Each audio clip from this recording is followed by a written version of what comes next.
Good morning, everyone, and happy Friday. I'm glad you could join us today for our assembly to finish off our Natural Scotland Week. This is the first this is the first year we've had Natural Scotland Week, and we're looking forward to maybe doing this again next year. I'm really glad that you've enjoyed the lessons so far. We've had some brilliant feedback. Thank you so much. And we've also got some brilliant examples of your work to show us in a bit. But first, I hope you have your whiteboards or a piece of paper and a pencil ready, because as we usually do at the end of a week of live lessons, we're going to have a wee quiz.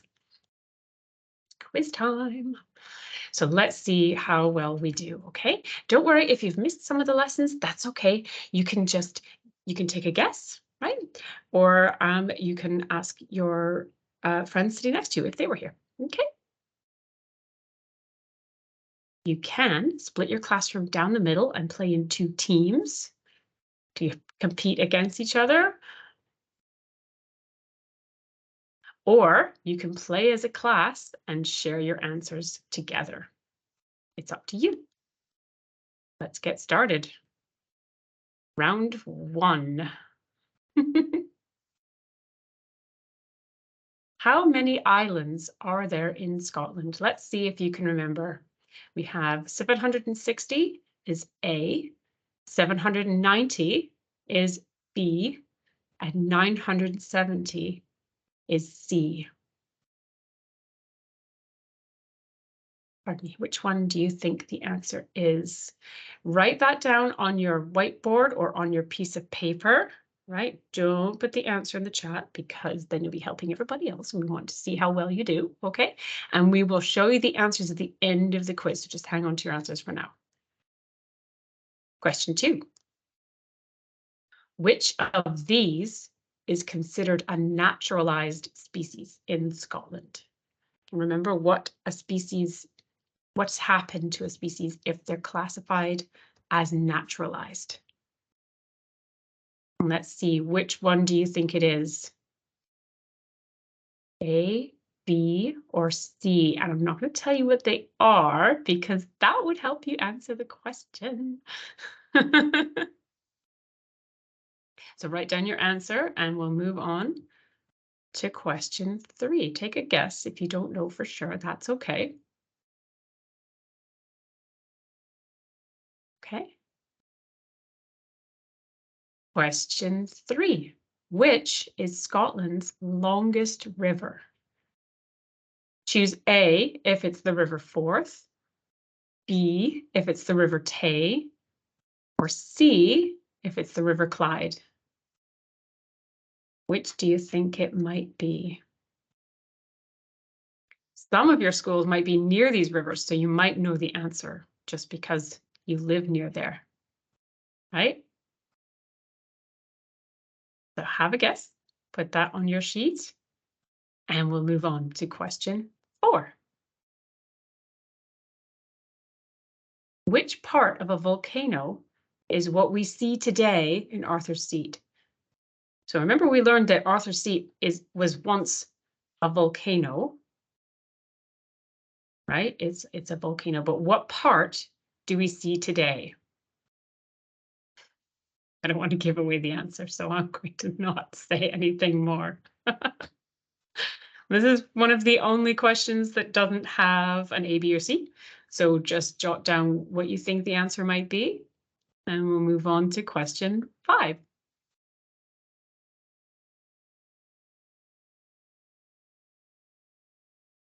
Ooh, this looks like a cozy nest. Which species of bird do you think has built this nest?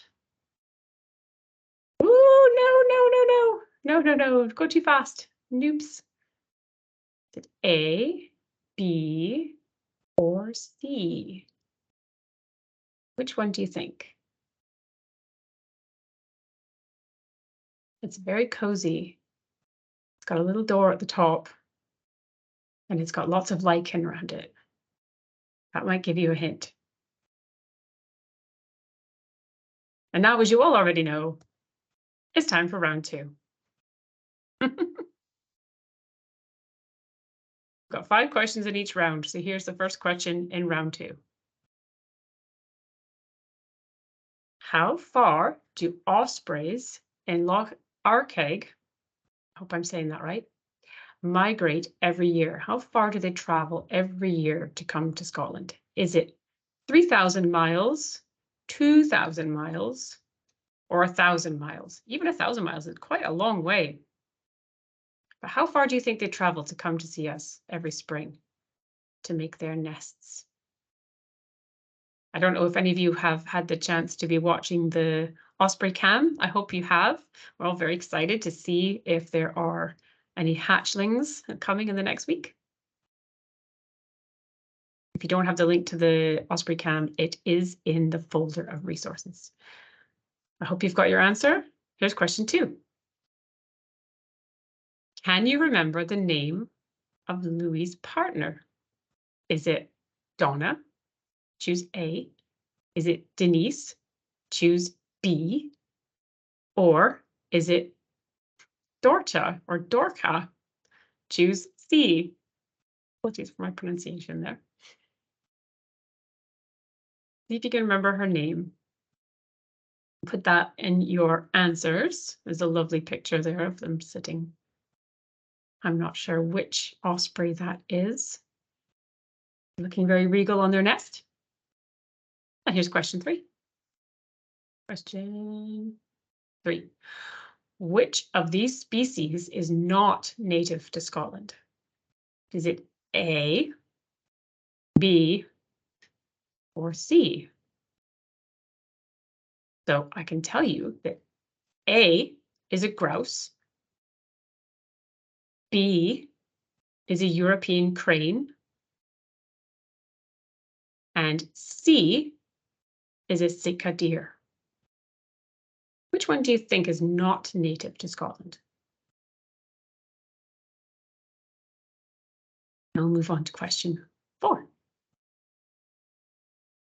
Which is the largest loch by volume in Scotland? Remember the lesson the other day, we talked about how Loch Morar was the deepest loch, but is it also the largest loch by volume, or is that maybe one of the others?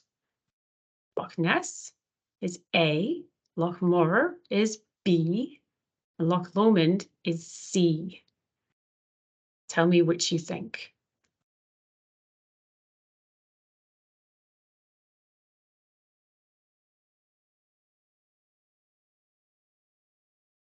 Right, we're going to move on to our last question. What kind of rock is this? You'll need to remember Joe's bit of our lesson from earlier this week. Is it A, red sandstone, B, conglomerate, or C, slate? Mrs. Morrison giving us all her answers here. Don't help anyone, Mrs. Morrison. You need to keep your answers on your piece of paper or on your whiteboard, and then we'll see how everyone did in just a moment. I'll give you just a second to take a good look at this rock and see which one you think it is. Put down A, B, or C on your answer sheet or whiteboard. And how did you do? I'm going to show you the answers. I'll give you a moment to tally up your results, and you can post in the chat and tell us how you did. But here are all of our answers.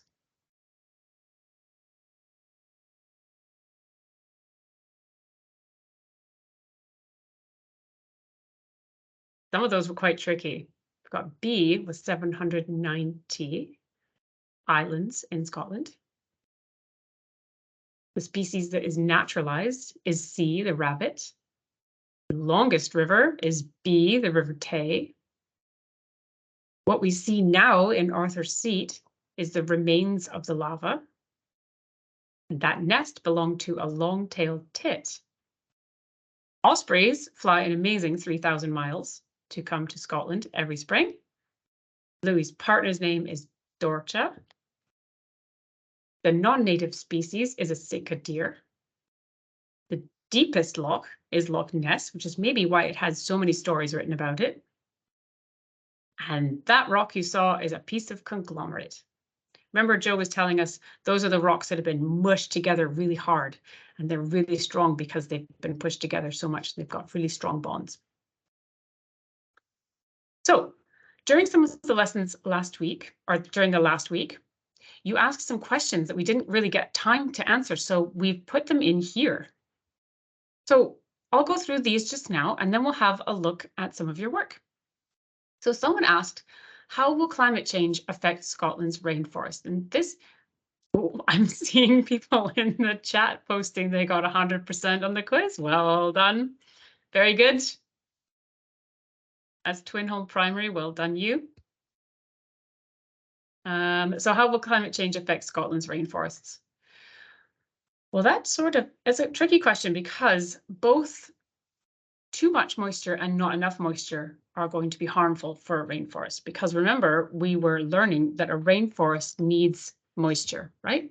That's what makes a rainforest, is the high levels of moisture. So particularly for the mosses and the lichens and the liverworts that live there, getting the moisture level right is essential. So if climate change causes droughts with warmer summers, or if it causes too much precipitation, those will both harm the rainforest. Botanic Garden Science says that climate change in the UK is likely to include increased rainfall, so more rain, as well as warmer temperatures. So we need to understand what this is going to do to Scotland's unique and globally important example of temperate rainforest. We do know that warmer weather could also mean drier summers. Remember, just this past summer, it was quite warm in Scotland, and there was less rain than usual in some places. Warmer weather can also encourage the spread of pests and pathogens. The Woodland Trust, where Daniel is from, says that expanding and restoring Scotland's rainforest locks up carbon and provides more habitat for biodiversity. So that's actually a nature-based solution to the climate crisis. So although the rainforest is threatened by climate change, it can actually help us fight climate change if we take care of it and allow it to expand. How many rainforests does Scotland have? The Woodland Trust says that there's only 30,000 hectares of rainforest remaining in Scotland, and most of that is in smaller isolated woodlands. So it's broken up. It's not 30,000 hectares altogether. And if you want to know how big 30,000 hectares is, if you think about the size of Edinburgh, 30,000 hectares is only slightly bigger than that. So it's around the same size. And the rainforest in Scotland is in two main areas, one in the West Highlands and one in Argyll, because these are where the climate is wettest. But only a fraction of the land on the west coast that could support rainforest does. Do ospreys return to the same nest? So most often, ospreys return to the same nest year after year, and they tend to add to that structure over time. So it gets quite big and quite substantial. And their habit of returning to that same nest is a factor in what is often lifelong bonding of osprey pairs. And this is something that the Scottish Wildlife Trust have told us. I remember that Daniel has said that Louis has returned to this nest several times, but that his current partner is new. On the website where the webcam is, you can see his previous partner, and her name has escaped me at the moment. You can see previous footage of them together as well. So thank you so much for sharing your photos and your letters, your stories, and your amazing work with us. I've got some examples here. I know that some schools sent in lovely photographs on Twitter, but we weren't sure if it was okay to share them. So we haven't today, but if you look at our Twitter feed later on today, you'll see them there. Some lovely story sticks and some photographs of pupils enjoying our lesson and doing their math exercise, which is very cool. First, we've got Boghall Primary, who shared this lovely tweet with us. They went on a nature walk where they saw squirrels and deer, and they discussed if they were native or non-native. And then they also listened to their surroundings and took a forest bath, which just sounds so relaxing. What a good idea. And I love the mind mapping exercise you've got there. And I can see you've got your whiteboards out and you're participating in our questions as well. Well done, you. Aberlemno Primary School shared their map with us. This is much better than the map that we tried to make when we did this on our with KSB staff as well. Ours was a little bit crooked. Yours looks brilliant, so well done. They used string to create the map of Scotland. They added towns and cities that they know of where they think they are. And Twinholm Primary shared their maps with us. There's so much detail in these. I love them so much. And a lovely photograph of them watching us as well. And they said they learned about native animals, geology, and temperate rainforests. Amazing. Here, Boghall Primary have also shared a mind map about the magpie's nest story. There were other photographs here which were just lovely, but we weren't sure if it was okay to share those ones. So look out for those on our Twitter feed as well. Thank you so much to all the educators who have helped us make these lessons possible, for being an inspiration to your classes and for helping pupils do their amazing work. Thank you, pupils, for listening to our lessons, for wanting to take action on our planet, and for sharing your fantastic work. As we always say at the end of a live lesson week, remember, we can make the difference, we can be the difference, and we're already being the difference. Next up, on the 22nd, which is Monday, we have a special guest with us from Living Streets, Scotland. Laura Neal is going to tell us all about active travel, walking to school, and all the fantastic benefits of that, and some of the things that you can get involved with your EcoSchools work. We also have a very special EcoSchools meet and greet on the 29th, where we will have a special Eco Committee guest talking about their work. And the 5th to 9th of June is EcoSchools Celebration Week, and I really hope you'll be able to join us then.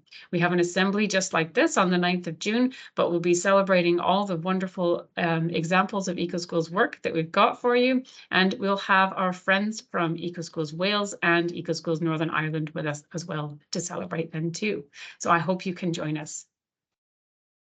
Our Eco Committee of the Year were nominated for our EcoSchools Awards at St. Patrick's Primary School and Nursery in North Lanarkshire, and they will be joining us for our Eco Committee meet and greet, where you can hear them talk about their work and what they've been up to, their plans for the future. So that is the one on the 29th, which I really hope that you can join us today, or join us that day. I've just got a message that Alison has joined us today. Alison, would you like to pop your camera on and say a quick hello?